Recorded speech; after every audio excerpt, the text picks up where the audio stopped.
welcome everybody to another episode of the Startup Junkies podcast. Thank you for tuning in wherever you are and however you're tuning in, whether that's YouTube or wherever you get your podcasts. Be sure to like, share, subscribe, tell your friends, your family, your mother-in-law that they should tune in to the Startup Junkies podcast. I'm Caleb from the Startup Junkie team, and I'm joined by my co-hosts, Davis McEntire and Grace Gill. Good to see y'all today. Hello.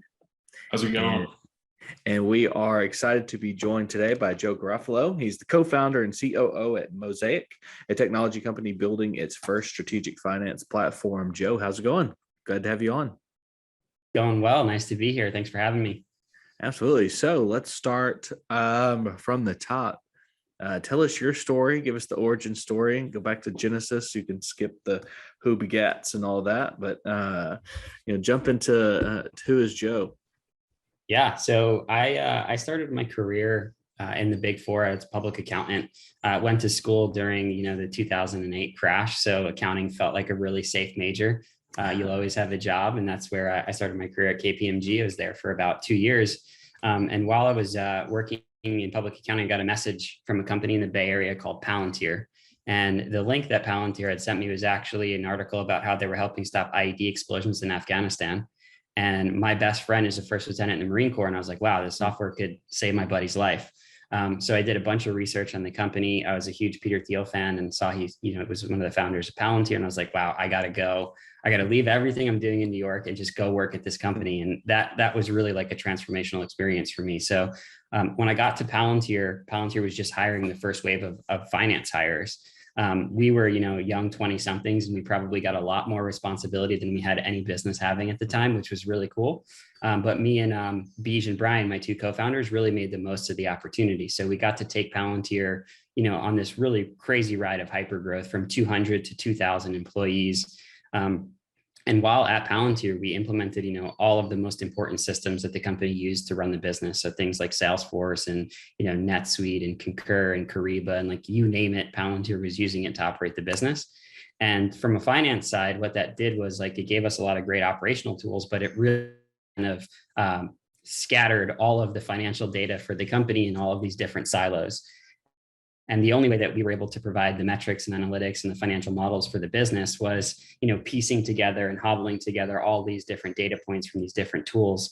And the only way to do that was just, sleeping under our desks every night. So we were catching the latest Caltrains back to San Francisco from Palo Alto and a lot of late nights. And we tried to fix the problem that we were running into at Palantir with some of the other tools on the market. So the Anaplans, the Adaptives of the world, those are, the legacy financial planning companies. And it took us 6-9 months to set those tools up. Really difficult stuff to get those things up and running. Requires kind of this like indoctrination and training to learn how to use. And we were really proud of the work that we had done to get those up and running. But when we showed the output of those products to the rest of the business, and keep in mind, Palantir has the brightest software engineers in the world. They're building this beautiful piece of software. When we showed them the output of those things, they kind of laughed us out of the room and they were like, is this the best you guys can do? And we were like, okay, we'll go back and we'll do better. So like, what did it mean to go back and do better? We kind of invented essentially what is the first version of Mosaic internally at Palantir, and it connected all those different cloud-based tools I mentioned earlier into a central database. We wrote a bunch of code that harmonized and blended all those different data sets together. And essentially what we were left with at the end of it was this asset that you can basically ask any question of and get a reliable answer from really quickly. And once that thing was built, people would ask us questions and we would get back to them with an answer in like, a couple minutes. And they were like, hey, it used to take you guys like 3 or 4 weeks to respond to us. Like something's changed about you guys. What's up? So we showed them what we had built and they were like, hey, put a front end on top of this tool so that we can interact with it. And at the time, we were fortunate enough to actually use the Palantir product on top of that data set. And the Palantir product is like a $20-30 million piece of software. So like we were really fortunate to get to use it for free. But once we had the Palantir front end on that asset, it really changed the way that we as a business were able to make decisions, because now everyone had real-time data across the entire company. And it was, a really, really cool. So long-winded way of giving my backstory, but that's kind of the gist of it. After Palantir, went on to lead finance and accounting teams at other high growth venture-backed companies. I was at BarkBox. If anyone has a dog that's listening, shoot me a note. I'll get you a code. And at BarkBox, I was like, man, I really wish that I had the thing that we had built at Palantir. So I called Beej and Brian and I said, hey, we should build this thing and make it available so that everyone can have access to it. And that's been the journey. We've been at it for a little over 24 months now. So y'all spun out of that project at Palantir. So was it proprietary at Palantir, or is it y'all remained ownership over that, or what did that look like as you kind of took that technology out? Yeah, so what we built at Palantir was, completely bespoke and custom for Palantir. What we're building at Mosaic is, much more generalized so that any company can plug in regardless of the nuances of their individual businesses. But there is, still very, very deep ties to Palantir. We have a lot of the same investors and, still in touch with them frequently. And I think that also is a really good story of kind of intrapreneurship, kind of creating within an organization or a company, the flexibility and the desire to kind of look for creative solutions to an internal problem that led to the creation of that, what would be kind of like you said, the first iteration of Mosaic. And now that's, it's a whole thing within itself. Yeah, it's really cool. I always find like there's this term for like founder market fit. And it's like we were living, breathing the problem for a decade before we decided to go out and build something. And I think it's only with that really expertise and domain knowledge where you can actually go out and execute on the thing that, people actually need. Mm-hmm. And so what does Mosaic look like now? What has that journey been so far? Yeah, so the journey's been pretty fun. We're about 100 employees now. We've raised about 60 million so far through a couple different rounds of financing. We're backed by General Catalyst and Founders Fund, along with XYZ and some friends and family capital. We've got a customer base that's in the hundreds, kind of like the fastest growing technology companies within Silicon Valley are using the product to get, really crisp and clear real-time data and analytics around their finances. And then, what does actually the future look like for these companies? You can build that forecast within the platform. So exciting times ahead and continuing that growth.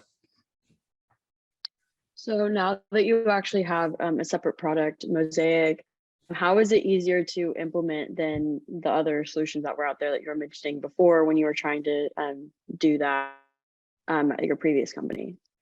Yeah, so I think it's important think about those legacy players and when those companies were formed, right? We're talking, 15, 20 years ago. This was like before the rise of the cloud, before things were on-prem. So those legacy players fought challenges that Mosaic will never have to face because now everything's cloud-based and we can connect through things like APIs that are, well documented and public. So there's very much this like dichotomy of connecting your software to a tool like Mosaic versus having to load it. So those legacy players, you would have to load all of your data, load your dimensions, do file uploads, set up the system. It was this powerful piece of software, but it was very much an empty shell. So today in modern century, you can connect and all of your data can be ported over and it can be synced, in real time as new things happen, they reflect in the system. And those integrations are just, point and click, really quick to set up. What is the target company size? Now, can any, small lean team startup start using this Mosaic product, or is it kind of get more data under your belt and then hop on? Yeah, so typically we like to work with companies as soon as they've closed, their first round of venture financing. It's like at that point, that's when finance really starts to matter, right? You have investors, you have a board, the numbers, everybody needs to know what they are. Before that, things are just generally a little bit too early for a tool like Mosaic. But we work really well from, anywhere up to 25 employees all the way up to 750. It's at that point where, we have more people in the application. There's multiple models being built. What we have is called Canvas, which is kind of part dashboard and part document. And on that canvas is where you can pull in any of your analytics or financial models and share them with different department heads or different stakeholders, whether board or investors. And so you mentioned you're up to 100 employees now. Take me through that process that y'all went through in kind of building out those teams. Because I mean, that's, we meet with entrepreneurs who they're the only employee, and getting from that point to being the sole employee to having 100 employees, there's a lot of growth and a lot of learnings that come in between that span of time, culture building, creating, and team building. So tell me a little bit about that process and how you kind of built out those teams. Yeah, I think in the early days, right, it was just a few of us. I think, there was Bij and I, we started the company. We had to raise some money so that we can hire some employees. And when we first raised, it was a tiny bit, so it wasn't going to go very far. So finding people within your network that you know and trust, and working all your different angles, whether it's coworkers, friends, colleagues from former jobs, and convincing those people to kind of take the leap with you. That's how we got probably the first 10, right? So keep your networks open, keep those conversations alive, and you never know who's actually going to be willing to take the plunge with you. But after we got our first couple of employees, and again, those first 10 were all really well-known folks from our networks that we knew and trusted. The next part of it was like, as a founder, you should do all of the jobs across the company. So for us, we were, 3 finance guys. We had never sold, we never did marketing, we never did product design. But the cool part about it was, as you embark on the journey and you do all of those individual jobs, you learn what the qualities and the traits are, the skill sets that you need to then go out and hire for. So that initial exposure, doing things you've never done before, learning, is super important, I think, for any founder that's listening. But then once you know what you need, you can then go out and start looking. The investor network was obviously huge. They're constantly putting us in touch with folks that they think would be good fits. The first was through our Village Global Network. We joined their accelerator. They put us in touch with a guy named Luke Broad. Luke was our technical advisor for about a year, and then I finally convinced him to join us full time. But yeah, finding those critical hires that can then build teams based on their networks, based on their career trajectory, has been super helpful. The Arkansas Inc. podcast provides an in-depth look at the latest industry trends in Arkansas from decision makers, business leaders, and executives. The Arkansas Inc. podcast has focused on a range of business and economic development topics, including small business and entrepreneurship, international business, fintech, workforce development, and community development. Each episode, which are about 30 minutes long, features business leaders and subject matter experts in conversation with knowledgeable members of the AEDC team. Recent guests have included Governor Asa Hutchinson, UAMS Chancellor Dr. Cam Patterson, Conductor Managing Director Dr. Jeff Standridge, and representatives from companies including Amazon, Walmart, IBM, Ozark Integrated Circuits, and more. The goal of the podcast is to help provide more information about Arkansas and its strong business environment, to help business owners and executives make the decision to move to or expand in Arkansas. The Arkansas Inc. podcast is available on Apple Podcasts, Spotify, Stitcher, and other podcast apps. Just search for Arkansas Inc. To learn more or subscribe to Arkansas Inc. podcast, visit arkansasedc.com/podcast. Before kind of like critical hires, right? You talked about your technical advisor moving into a full-time. Let's go before that, kind of touch on your co-founders and kind of that journey, finding the right people to embark on this journey with you and how that's turned out. Yeah. So Bij and Brian, my 2 co-founders, we worked together at Palantir for more than 5 years and then stayed, extremely close after that. So I think for us, we had been battle tested. We've been through the trenches together. It was a really obvious fit to reconnect and bring the band back together. So I'm fortunate enough to have convinced those guys to take the journey with me. But I would say that choosing a founder is probably the biggest relationship that you'll ever have, second to marriage. So I would date appropriately and make sure it's the right fit. Mm-hmm. No, I love that description. Okay, awesome. I think each of us also brings something to the table that is slightly different. So Brian is, more technical. He's a guy who studied applied math. He was kind of the technical co-founder. Bij was really good at external facing and doing the investor side of the house. And then, I had a natural aptitude for sales and for marketing. So the 3 of us combined, we figured out how to divvy up the business pretty easily based on, our natural strengths. So what's next? I mean, you've got 100 plus employees, 60 million raised, hundreds of customers. What's next? What's what's on the close horizon? Oh man, we're just getting started, right? I think the most important thing is we want to build an important company that helps people do their jobs more efficiently, right? I think if you think about finance and you think about accounting, the stigma has always been like we're backwards looking, we're scorekeepers. I think the negative connotation is like we're bean counters, right? But actually, and now more than ever, if you look at the macroeconomic environment and the market downturns, like this is a chance for finance people actually to shine and to take their business through kind of this storm that we're encountering now and make better, more profitable business decisions. So I think like what we really want to do is kind of refresh the role of finance in organizations and have them be more of the forward-looking thinkers and strategic partners to the business, and kind of break that stigma of, hey, yeah, there's the accounting and finance team. They're working 14 hours a day. I don't know what they do back there, but like they have, green eye shades. So I think we're trying to break that stigma.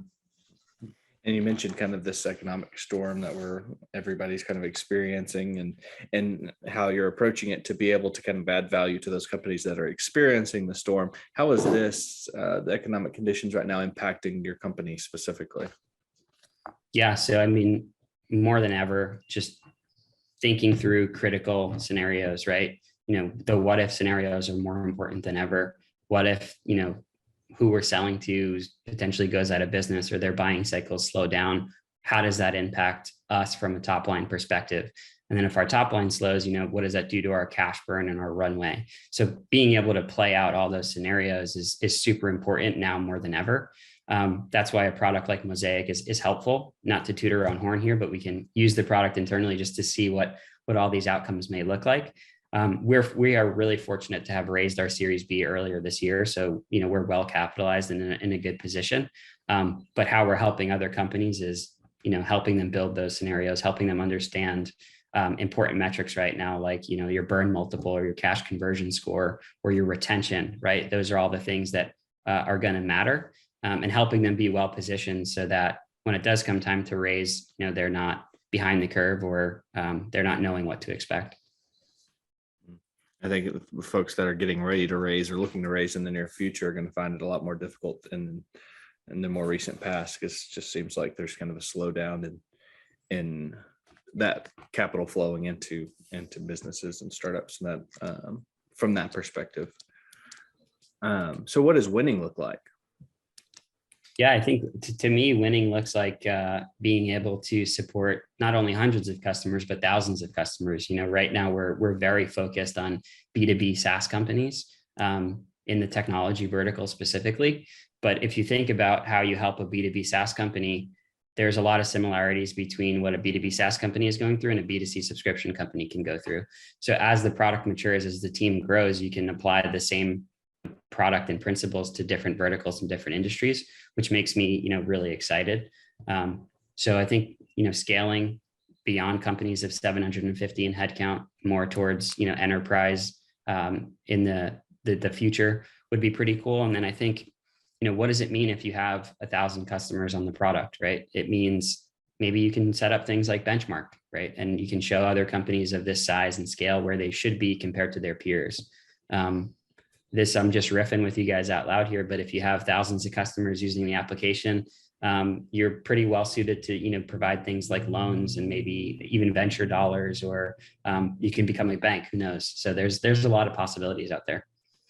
Yeah, there's one, our founder, who's often on the podcast, couldn't be with us today, but he's mentioned before in recent episodes kind of that transition from success to significance. So I mean, you're seeing success, but like what taking that step towards being in a position of significance with the company and what you're able to give back and kind of supplement across the board. Yeah, exactly. I mean, I'm a big believer in community. I think we've seen the power of community, just bringing finance leaders, CFOs, VPs together, just talking about things that are happening in the industry, whether it's the market downturn or how to do, specific types of modeling, or like how to think about some of these more advanced metrics that investors are looking at. I think that power of community is like really exciting. So to see Mosaic customers come together, and even customers that using the product but are, in the industry, to just bring people together, get those conversations going, has been pretty awesome. in our on our intake form before we do kind of a podcast. I don't know if you filled that out or someone from your team filled it out, but there was a note in there about being comfortable, being uncomfortable. It reminded me of a quote from Ted Lasso. He says, taking on a new challenge is like riding a horse. If you're comfortable while you're doing it, you're probably doing it wrong. So speak to that a little bit, if you would, just kind of that approach as you've built this out, as you've been on this journey, because a lot of times the real value is the journey, not necessarily that winning the destination that you get to. But speak to, if you would, kind of about the place of being uncomfortable as you build a company. Yeah, I mean, as you're building a company, we talked about this earlier, you're going to have to do things that you've never done before. So it's like, what are the things that scare you the most? I think for me, rejection was a big one, whether that was getting doors slammed in your face on cold calls, or, sending cold outbound emails, or whether it was a great investor who told you not now, or just a flat out no, right? So dealing with that rejection head on and starting to just get more and more comfortable with, like, hey, not everyone is going to say yes, but there's going to be people that will say yes. And the next no means you'll get to the next yes even faster. So maybe it's not rejection. Maybe it's actually like being comfortable having those hard conversations. I think, we talked about this earlier, but like culture is important. So making sure you're having tough conversations around building the right culture, around work ethic, around making the sacrifices for the business. Just start doing those things as early and as often as possible, so that you're just more, you're forged in the fire, per se. And how'd you get comfortable, in the uncomfortable or of the risk of becoming a founder? Because, in the beginning you mentioned that you went the accounting route because that's very safe and it's a very secure job. So how'd you kind of decide to take that jump to getting into startups and being a founder, all this that you've built now? Yeah, it was, I think, like, we saw the success that we had with the product that we had built at Palantir, right? And we saw the way that it changed the way the company was able to make decisions. So we knew there was legs there, right? And then, as a conservative finance guy, we definitely weighed the risks, right? So it meant in the first couple of, maybe the first year, not taking a salary. It's like, were we comfortable actually doing that? Did we have enough money saved up? We talked about how long we were going to, potentially try this for. And if it wasn't going to work out, like, what is the alternate path look like? So just putting all those things on the table and being able to talk about them with your co-founders openly helped a lot. It helped, like, not de-risk anything, but it helped, like, hey, cool, let's do this for 8 months. And if we get traction, like, this thing could be a home run. And if it doesn't, we can go back and we can become CFOs at some of the best companies in the world. So I think assessing all the outcomes is important, and just keeping an honest conversation going. One of the ways we like. Oh, go ahead. You go ahead, Caleb, if you want to. No, you got it. All right. So, Joe, we usually like to ask this question as we're kind of landing the plane on this podcast. If you had the ability to go back to maybe your Palantir days, that first edition you're building out of, what would become Mosaic, or maybe it's 2 years ago or something like that. If you could give your younger self advice, what would that advice be? If I can give my younger self advice from my days in finance, I think it would have been, like, understand that the business is your customer. I think it took us a while to kind of figure that out. We were always like, cool, we built this really great model, but the models are not for us, right? The models are so that the different department heads can run their business more efficiently. So understanding what does each department head actually need to perform their function to the best of their ability, and actually building the things for them versus building it for, like, the investment bankers that we're looking at it, or some of the non-customers. And I think that's, kind of held true to what we're building at Mosaic now. So it's like listening to customers, and it's like, how are you actually going to use this, or what are the things that you need that we haven't built, that we haven't thought about? So just that customer life cycle, folding in that product feedback has been important. Great. Yeah. if our listeners, if they want to know more about you, learn more about Mosaic, get in touch with you to learn more, potential customers, anything like that, what's the best way for them to reach you and learn more? Yeah, I think LinkedIn is probably a great way to find me. I'm on there, Joe Garafalo. Happy to chat with any folks there. And then if you want information on Mosaic, it's info@mosaic.tech. And you can find us on our website, which is mosaic.tech. Awesome. Well, it's been great to learn more, and it's great to virtually meet you, Joe. Wish you the best of luck. And we hope to get an update from you soon. Awesome. Thanks, guys. I appreciate the time. Thanks, Joe. Bye. Bye. Ecosystem builders, entrepreneurs, chambers of commerce, mayors. If you're interested in taking your economic future into your own hands, we've got a book that can help you. Creating Startup Junkies, Building Sustainable Venture Ecosystems in Unexpected Places is the guide. It's a little bit inspiration. It's a little bit toolkit. What it will allow you to do is take your economic future into your own hands and build a sustainable small business, innovation, and entrepreneurial ecosystem in your backyard. If you'd like to hear more, check out creatingstartupjunkies.com. The Startup Junkie podcast reaches over 100 countries and has had over 100,000 downloads. If you're interested in reaching some of the most motivated and engaged innovators and entrepreneurs on a worldwide basis, give us a shout.